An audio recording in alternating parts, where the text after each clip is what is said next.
सनातन धर्म में हवन का विशेष महत्व माना जाता है।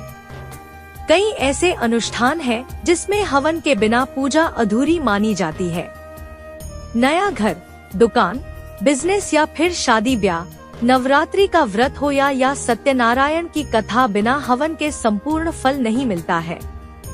हमारे देश में हवन की परंपरा बहुत पुरानी है। हवन के दौरान अगर आपने कभी ध्यान दिया होगा तो देखा होगा कि मंत्र के बाद स्वाहा शब्द निश्चित रूप बोला जाता है। इसके पश्चात ही आहुति दी जाती है। लेकिन क्या आप जानते हैं कि हवन के आहुति के समय स्वाहा शब्द क्यों बोला जाता है और इसे बोलना क्यों जरूरी माना जाता है?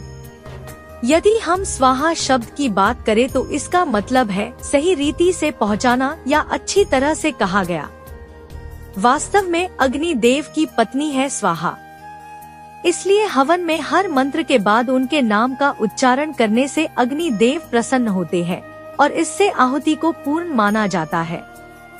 मंत्र पाठ करने के बाद स्वाहा कहते हुए अग्नि में हवन सामग्री अर्पित करने से यह ईश्वर को समर्पित मानी जाती है। कहते हैं कोई यज्ञ तब तक सफल नहीं माना जाता जब तक हवन सामग्री अग्नि देव को स्वीकार्य न हो और यह बिना स्वाहा बोले पूर्ण नहीं मानी जाती है।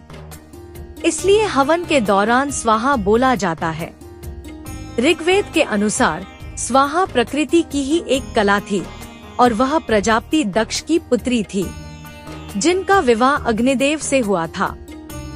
इसीलिए अग्नि में जब भी कोई चीज समर्पित करते हैं तो उनकी पत्नी को भी साथ में याद किया जाता है, तभी अग्निदेव उस चीज को स्वीकार करते हैं। कहते हैं कि उनका विवाह देवताओं के आग्रह के कारण हुआ था।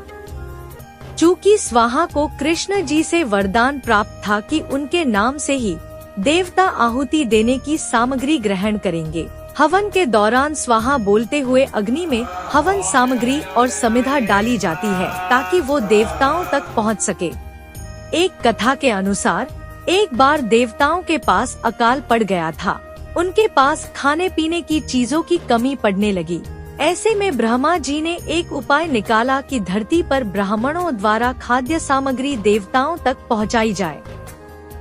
इस काम के लिए देवताओं ने अग्निदेव को चुना, क्योंकि अग्नि में जाने के बाद हर चीज पवित्र हो जाती है।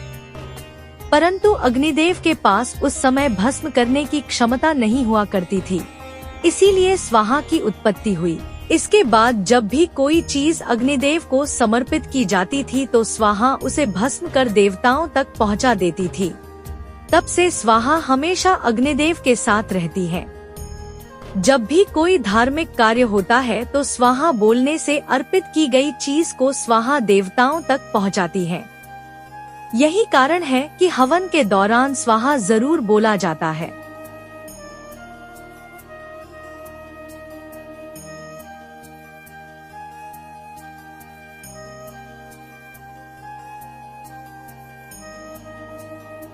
तो आनंद लीजिए भक्ति की अमृत धारा का और जुड़िए दिव्य सुधा के साथ और हमारे चैनल को सब्सक्राइब करना ना भूले।